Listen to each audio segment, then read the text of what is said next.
29%. Essentially, it's an overhaul of the tax code. So I think it does give House Republicans some wiggle room. But from all indications we've seen so far, they're still seeing it as a tax hike. Sam Youngman, good to have you with us tonight. Thanks so much for joining us. Let's turn now to Bernie Sanders of Vermont, independent senator, and also Congresswoman Donna Edwards joining us tonight from Maryland. Senator Sanders, how can the president expect the Congress to make a quick decision on $3.7 trillion in debt with very little deliberation? What do you make of it? You can't and you won't. There are two separate issues. Number one, obviously, we can't default on our debt. That would be a disaster for this country in one way or another. With Wall Street understanding how significant it is for them, we're not going to default on our debt. Go ahead. The second very separate issue is how you move forward sensibly on deficit reduction. In my view, this Gang of Six proposal is a disaster. It lowers the tax rates very substantially for the wealthy, and it will make devastating, this is not modification, devastating cuts in Social Security, Medicare, Medicaid, education, nutrition, you name the program that a struggling working class in this country desperately needs, it is going to be cut. I would estimate that if the Gang of Six proposal were ever to pass, and I will do my best to see that doesn't happen, Congresswoman, it would do what? It would be absolutely devastating to working families, and we've got to do everything we can to rally the American people to prevent that. You're giving the Republicans about 90% of what they ever dreamed of. Congresswoman Edwards, you signed on, along with other liberals in the Congress, 77 of you got together and said no cuts to the big three. And this deal of the Gang of Six and what they've come up with, there would be no benefit cuts for 5 years. It would exempt SSI for 5 years. But the change CPI and how they calculate inflation, consumer price index, would that change your position on this? Are you willing to go with the president on this and take your name off that list? Or are you still going to stand strong and protect the big three? Where do you stand tonight? Well, Ed, there's nothing to go with, because what we got a lot of verbiage about what could be done, but we're 2 weeks to defaulting on this nation's obligations. It's time for us to pass a debt ceiling increase.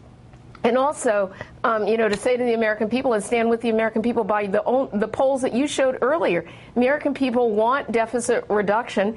They want a balanced approach. They want to make sure that they protect Medicare and Social Security and Medicaid.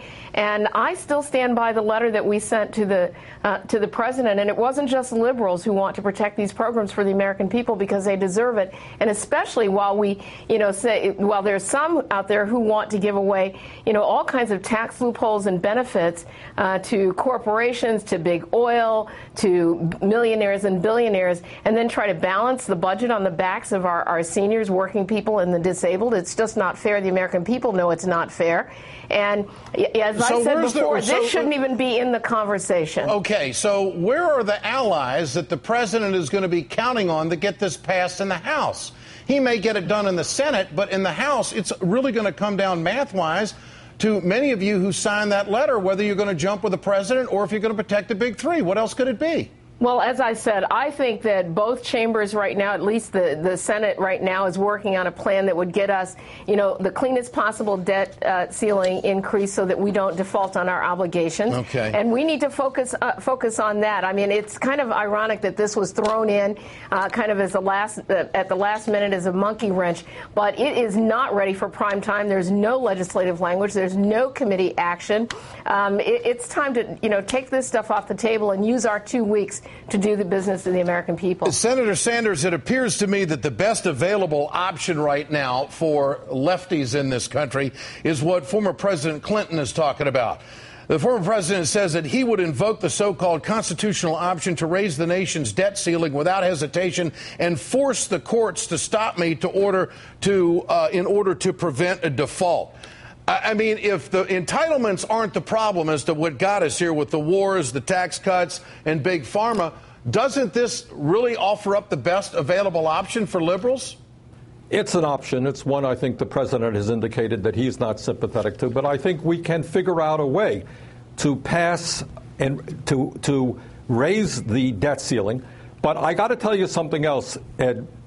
When we're talking about Social Security, understand that if the Gang of Six proposal were to go through, we're talking about immediate cuts to Social Security so that somebody today who is 65, when they're 75, would see a $500 a year cut, when they're 85, a $1,000 a year cut, and there are more proposals in there to have to keep Social Security solvent for 75 years, which will mean even greater cuts in years to come. This is devastating, and we should not minimize what this proposal is about. The soundbite that we played earlier that the president said, he said, here's where we are. We have a Democratic president. I mean, he is emphasizing to the independents and to the Republicans that this is a moment that they might not want to pass up at the political cost of losing his base.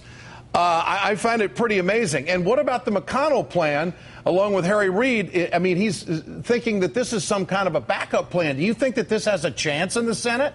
Yeah, I do. Look, you got to understand that our friends in Wall Street and corporate America understand how devastating it would be to this country if we defaulted. They are now putting pressure on right-wing Republicans, and I think Republicans are hearing this message. So I think we are going to get through this immediate crisis and raise the debt ceiling.